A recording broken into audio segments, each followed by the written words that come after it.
हमें माला का सहारा लेकर के अपने श्वासों में मंत्र को बसाना है। फिर ऐसे अनुराग से युक्त हो जाना है कि जैसे हम श्वास के बिना जी नहीं सकते, ऐसे हम राधा के बिना न जी सके।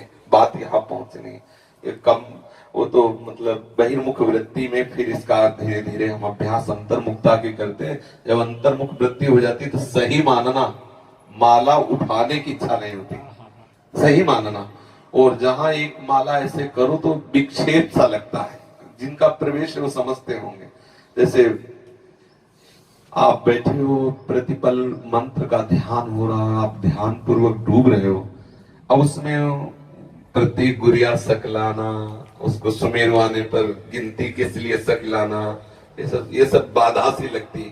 पर शुरुआत में अगर आप ऐसा करोगे तो आप वहां नहीं पहुंच पाओगे।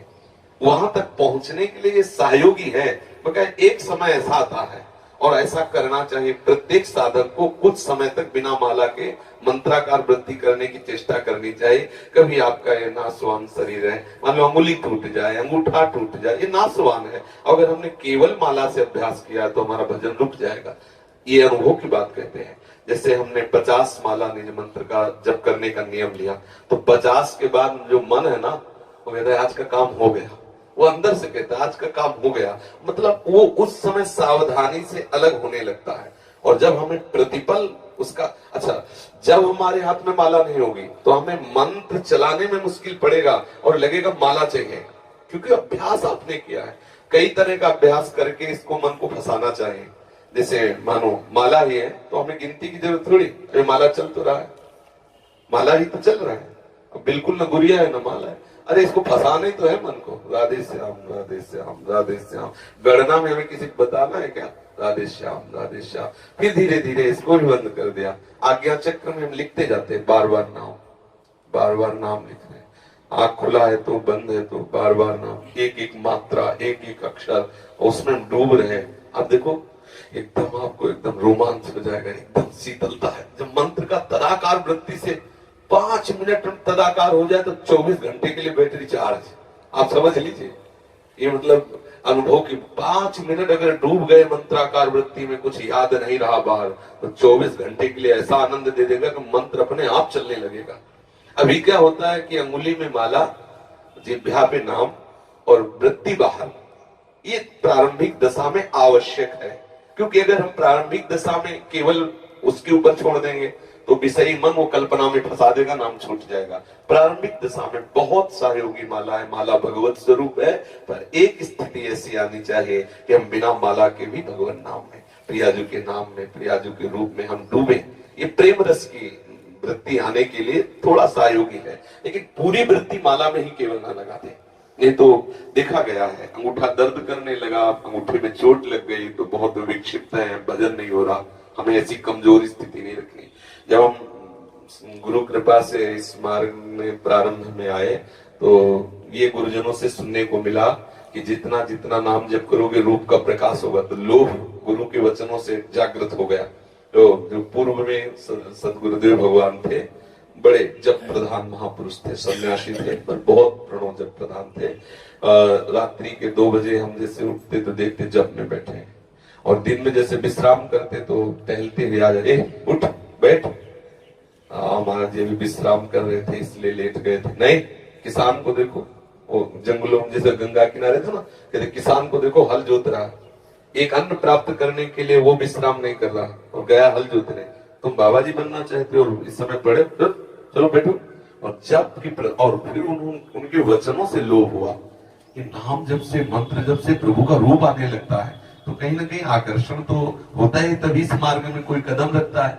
अब उसको अब अगर कोई चू भी बोले तो विक्षेप पड़े। फिर सदगुरुदेव भगवान से कहा कि कहीं कुछ बज रहा है, कहीं कोई बोल रहा है, कहीं कोई आवाज आ रही है तो मन बहुत विक्षेप, तो उनका इस पर सुधार करना है। हमें कहीं विक्षिप्त नहीं होना, कहीं उस संगीत आदि बज रहा तो एकदम विक्षेप होता। फिर हम साउंड पे खड़े होकर भजन शुरू किया। जैसे हम ब्रह्मांड में कहीं गाना चल रहा तो वहीं खड़े हो गए, बार बार वृत्ति, मंत्राकार वृत्ति टूटने न पाए। थोड़ी देर परेशानी होती, फिर धीरे धीरे धीरे धीरे टीवी चल रही, बैठे मंत्राकार वृत्ति, उसका चित्र आकर्षित न कर पाए, उसका शब्द आकर्षित न कर पाए, पर समाज है वो हल्ला मचा है, खड़े हो गए बाजार में थोड़ी देर, मंत्राकार वृत्ति धीरे धीरे धीरे सब जगह पास हो गए। ये जैसे ट्रेनिंग दी जाती है ना, देखो जवान की, बिना युद्ध के वो सैकड़ों गोलियां बरसाता रहता, क्योंकि उसको अभ्यास चाहिए ना। तो हमको भी तो युद्ध करना है, न जाने कितनी प्रतिकूलता है। कोई गाली बक रहा है, कोई समाज की भीड़ है, कोई मनोरंजन के गाने गाए जा रहे हैं, कहीं कोई कुछ तो हम हर लुभावने और भयावने दोनों स्थिति में नाम को ऐसा दृढ़ कर ले, किसी भी स्थिति में नाम ना। अब समस्या थी, जैसे कोई आया तो बात कर रहा है तो बहुत अंदर जलन होती, ये कब जाए हम नाम, मतलब तो लगा कि ऐसे नहीं, इसका भी सुधार होना चाहिए। तो जैसे सामने वाला बोल रहा है, उसके चेहरे पर बार बार नाम का चित्रण कर रहे हैं, देखा वो समझ रहा है बाबा बहुत प्यार से देख रहे हैं, हम तुम्हें नहीं देख रहे हैं, अपना काम कर रहे हैं। और वो बार बार नाम उसके बीच में बोल दिया, हाँ अच्छा, और फिर नाम को चला रहे, बड़ा आनंद आने लगा। आधा घंटा वो बात हुई, लेकिन अब आधा घंटा विस्मरण नहीं हुआ। अगर बोलना है तो कोई सूक्ष्म बात भागवतिक बोल दो, चुप रहो, सामने वाले बोलने दो, और अपने अपने बस अपने चलने चाहे। धीरे धीरे ऐसी स्थिति आने लगती है कि आप शयन कर रहे हो, उठे, मंत्र चल रहा है, बड़ा आनंद। ये जो तंद्रा में भजन होता है ना, बहुत सुखद होता है। नाम सो रहे हैं, नाम जग रहे हैं, इस स्थिति का जो भजन बड़ा आह्लाद, ये वही समझते हैं जो अच्छे साधक भजन में लगे। एक स्थिति होती है, ना सो रहे हैं ना जग रहे हैं, चेतना भी है और बाहर की चेतना भी नहीं, मंत्राकार वृत्ति है या भागवतिक चिंतन में एकदम डूबा हुआ है। तभी संत जन प्रायः कई कई घंटे पड़े हैं, लेकिन उनको नींद में थोड़ी हो, संत सोता नहीं है। जो भागवतिक महाप्रभु सोते नहीं है, उनका हृदय निरंतर भजन परायण रहता है। आंख मुंदी हुई, हो सकता है तुम्हें लगे कि सो रहे, लेकिन वो सो नहीं रहे। हाँ बिल्कुल पक्की बात, अभ्यास में कमी नहीं रखनी चाहिए। माला में गांठ लगी है कि नहीं लगी, उससे क्या होगा। आप दोनों तरह की माला रख लो सिराने, देखो क्या होता है, क्या होता है। माला रखने से केवल काम नहीं चलेगा, अंदर भजन करने से काम चलेगा। हम निरंतर भजन परायण